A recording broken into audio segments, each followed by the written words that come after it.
दोस्तों, क्या आपने कभी सोचा है हम मंदिर क्यों जाते हैं? शांति पाने के लिए, भगवान से जुड़ने के लिए, अपनी परेशानियों को साझा करने के लिए।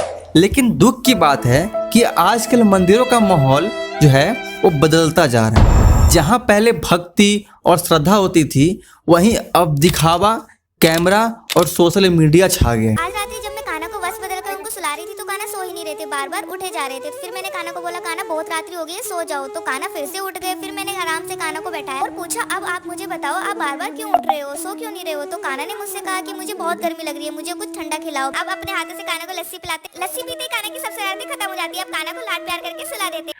मंदिर जो भक्ति का स्थान होना चाहिए था, आजकल वो एक टूरिस्ट स्पॉट्स और शूटिंग लोकेशन बन गया है। पहले लोग घंटी बजाकर आंखें बंद करके प्रार्थना करते थे।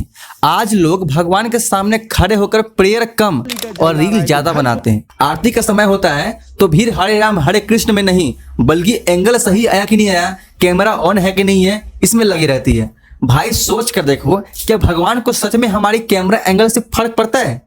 भगवान को हमारी इंस्टा स्टोरी की जरूरत है या हमारी सच्ची श्रद्धा की जरूरत है? चार धाम यात्रा हो, वृंदावन हो या हरिद्वार हो, ये जगह जो है ये आध्यात्मिकता के प्रतीक है, ये बहुत ही पवित्र स्थल है। लेकिन आज वहां जाने का मतलब है ब्लॉग बनाना, ड्रोन उड़ाना, फॉलोअर्स, व्यूज, ये सब कमाना। लोग मंदिर के बाहर धक्का खाकर भी इसलिए खड़े रहते हैं ताकि एंट्री करते ही उनकी वीडियो बन सके। अब सवाल है, क्या मंदिर भगवान से मिलने की जगह रह गई है या सिर्फ कंटेंट बनाने का हब बन चुका है? हमारे समाज का सबसे बड़ा प्रॉब्लम है कि हम सिलेक्टिव आउटरीच करते हैं। कोई विदेश में तिरंगा वाला कपड़ा पहन ले तो हम इंसल्ट में लग जाते हैं कि अरे भाई उसने हमारी देश की बेइज्जती कर दी, क्यों करा, ऐसे क्यों पहना।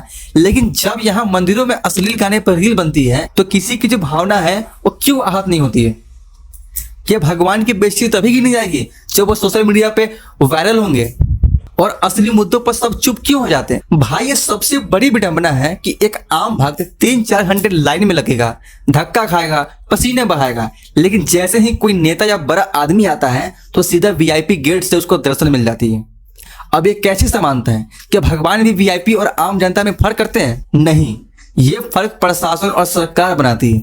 मंदिर सबके लिए बराबर होते हैं और सबके लिए बराबर होनी चाहिए, लेकिन अफसोस यहाँ भी राजनीति घुस गई है। मंदिरों की सबसे बड़ी समस्या है मैनेजमेंट। भीड़ इतनी ज्यादा होती है, कई बार जो है वो भगदड़ तक हो जाते हैं, लेकिन एडमिनिस्ट्रेशन तब तक नहीं जागता जब तक कोई बड़ी ट्रेजेडी ना हो जाए। क्यों मंदिरों में जो है प्रॉपर क्राउड मैनेजमेंट नहीं होता है? क्यों एंट्री एग्जिट की प्लानिंग नहीं होती? सरकार टैक्स तो सबसे लेती है, लेकिन भक्तों की सेफ्टी पर ध्यान नहीं देती। अगर सच में प्रशासन जागरूक होता तो मंदिरों में दिखावा और गड़बड़ इतनी आसानी से नहीं फैल पाती। मंदिर की पवित्रता बनाए रखने का सबसे आसान तरीका है फोन बैन करो। सोचो जरा, अगर मंदिर में मोबाइल एंट्री ही ना हो तो लोग भगवान से जुड़ेंगे, ना कि इंस्टाग्राम से। भक्ति का मतलब है मन लगाना, ना कि ट्राइपॉड लगाना। अगर एडमिनिस्ट्रेशन चाहे तो मंदिर का माहौल एकदम शांत और पवित्र बन सकता है। हम ऐसे समाज में रहते हैं जहां गंदगी रोकने के लिए दीवार पर भगवान की फोटो लगानी पड़ती है। मतलब इंसान इंसानियत से नहीं, डर से रुकता है, लेकिन फिर भी इंसान यहाँ पे नहीं रुका। आप इस वीडियो देखिए पहले। ये हालत तब तक नहीं सुधरेगी जब तक हम खुद नहीं बदलेंगे। धर्म सिर्फ दिखावे का नाम नहीं है। धर्म का मतलब है सच्चाई, ईमानदारी और दूसरों की हेल्प करना। दोस्तों, भगवान को ना सोना चांदी की जरूरत है, ना फॉलोअर्स की और ना व्यूज की। भगवान को चाहिए सिर्फ आपका साफ दिल। अगर आप सच में पूजा करना चाहते हो तो किसी भूखे को खाना खिला दो, किसी अनपढ़ को पढ़ा दो, किसी गरीब की मदद कर दो। इससे भगवान मिलते हैं, ना रील बनाने से। याद रखो, मंदिरों में दिखावे वाली भक्ति सिर्फ समाज को गुमराह करती है। भगवान से जुड़ना है तो कैमरा नहीं, दिल का जो आईना है उसको साफ रखना पड़ेगा। तो दोस्तों, आज हम सबको सोचना पड़ेगा कि क्या हम मंदिरों को कंटेंट क्रिएशन स्पॉट बनने देना चाहिए? क्या सरकार और प्रशासन को मंदिरों की पवित्रता और भक्तों की सेफ्टी के लिए कदम उठाने चाहिए या नहीं? और सबसे बड़ा सवाल, क्या हम दिखावे वाली जो भक्ति है उसको छोड़कर असली भक्ति की ओर लौटना चाहिए या नहीं? अगर आप मानते हो कि भक्ति दिल से होनी चाहिए, दिखावे से नहीं, तो अपने दिल से आवाज निकालो। आपके मन में जो भी है वो कमेंट बॉक्स में लिख दो। चलिए मिलते हैं एक और नई वीडियो में, तब तक के लिए टाटा बाय बाय।